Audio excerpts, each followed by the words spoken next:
Es un libro que está hecho de la mano de un historiador solvente y meticuloso, porque debo confesar, y supongo que pasará en todos los casos de las historias que narra este libro, que hay datos sobre la historia de mi abuelo que yo desconocía y que aparecen en el libro.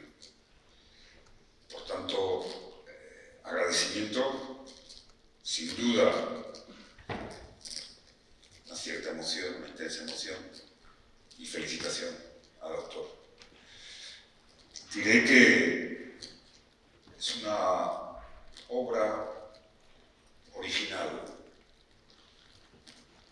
singular y novedosa en lo que podríamos denominar la historiografía tan intensa y amplia que hay sobre la guerra civil. Porque a través de historias concretas, diga lo anglosajón, aunque no lo pretende el autor, o al menos dice que no lo pretende, uno se aproxima a los grandes dramas que sacudieron España en esa guerra de España, que dice el autor, no guerra civil, fue una guerra de España contra sí misma, me atrevo a añadir. Y lo sitúa en la historia pública,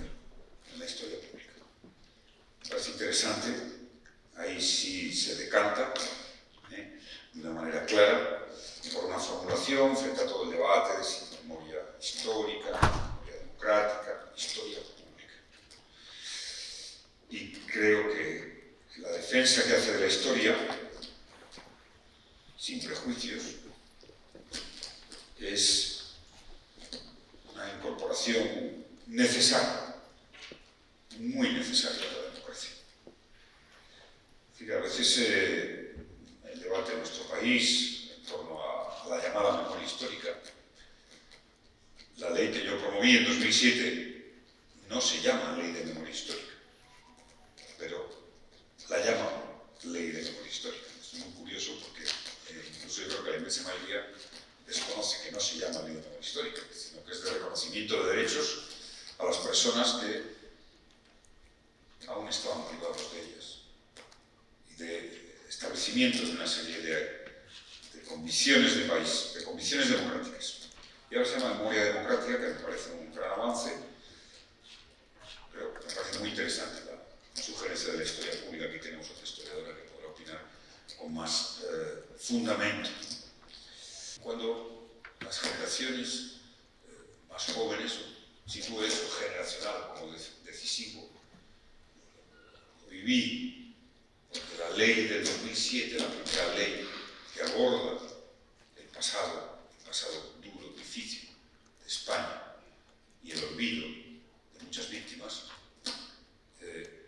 es el impulso de una generación joven que en el arranque del siglo XXI, nietos de los que habían hecho la transición, en gran medida se preguntan y preguntan.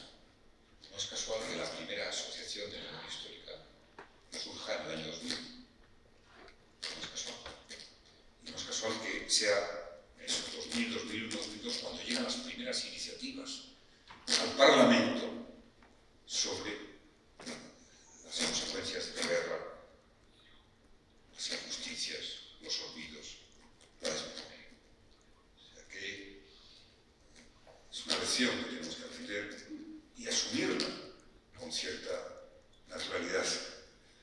Muchas veces me preguntaba que al hacer la ley de memoria del 2007, si eso era una crítica o una enmienda a la generación de la transición, que había procurado dejar a un lado, a pesar del peso de 40 años de dictadura y de la gravedad dramática de la guerra civil, había dejado a un lado en aras de la reconciliación. Y dije, no, en absoluto, al revés. Es un reconocimiento a la generación de la transición. ¿Por qué? Porque gracias a su prudencia, hoy podemos tener una ley de 2007 en memoria y recordar e intentar dignificar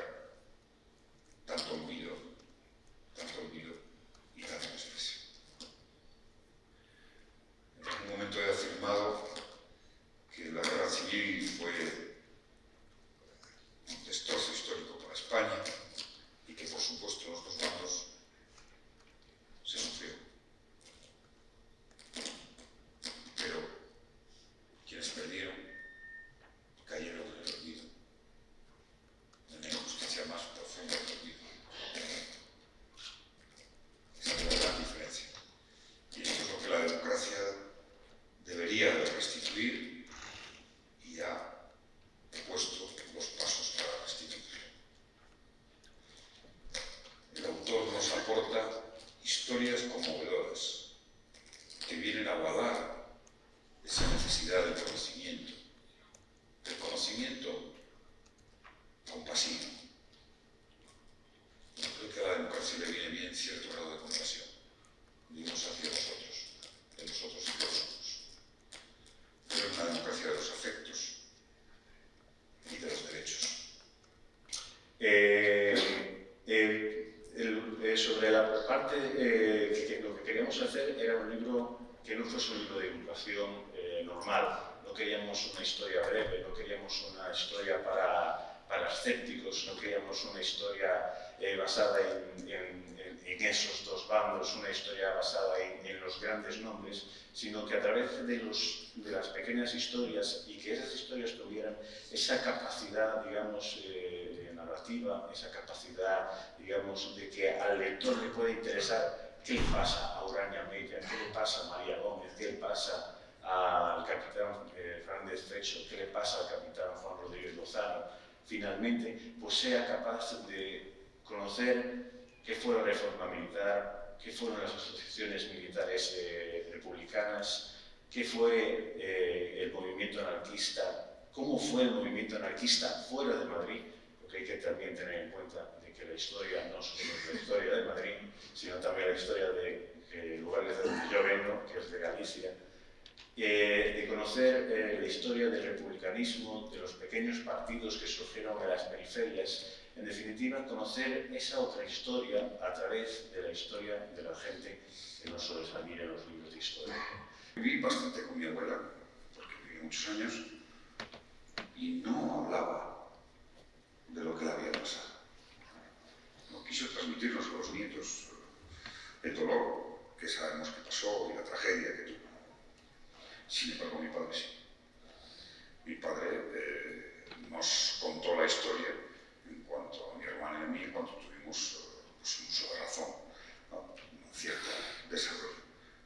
Y esa historia pues, absolutamente empapó toda nuestra vida, o sea, la vida de mis familias está completamente condicionada por el fusilamiento de mi abuelo.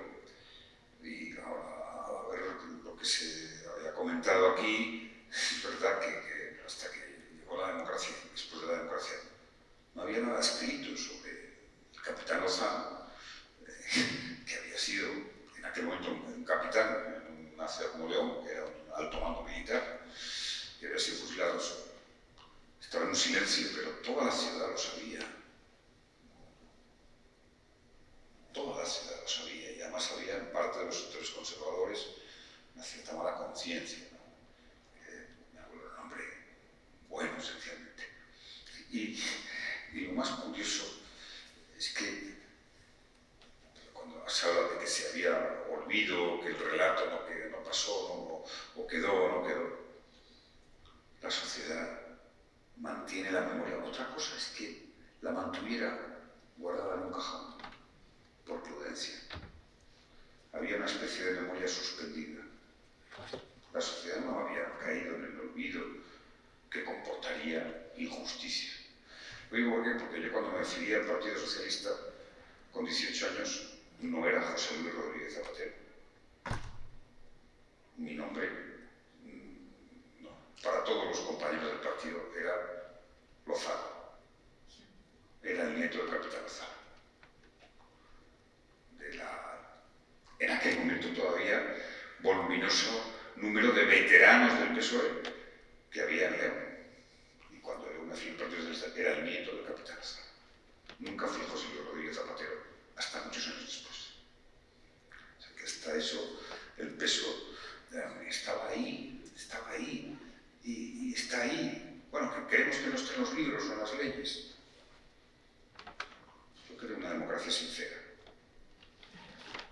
Una democracia sincera, es un valor de la democracia. Igual que lo es el afecto y el perdón. Yo reivindico el perdón. Es más, como aparece en el libro, y hemos procurado ser fieles a ese mandato. Mi abuelo, la noche antes que me iban a fusilar, escribió: muere inocente y perdono. Y pido a mis descendientes que perdonen también.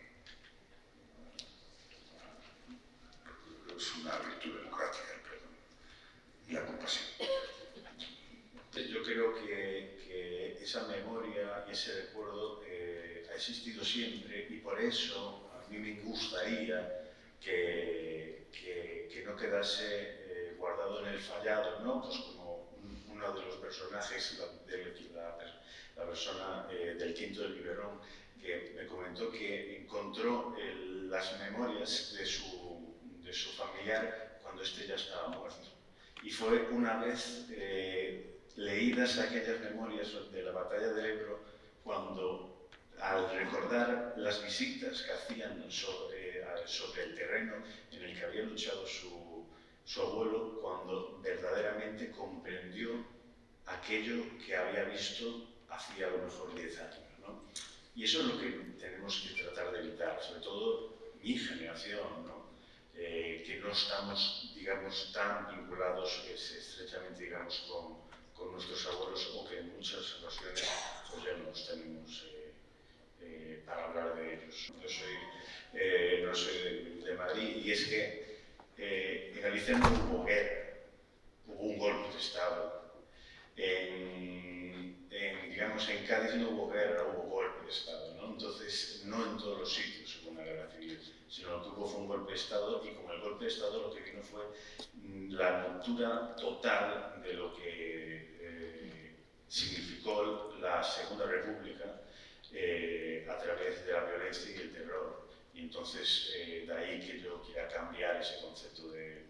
Yo no, digamos, como yo, muchos otros, los que han participado en la creación de la nueva ley de memoria democrática, que muchos conozco como son grandes historiadores como Paco Fernández, Antonio Cazorla y muchos otros, pues están, digamos, en esa onda.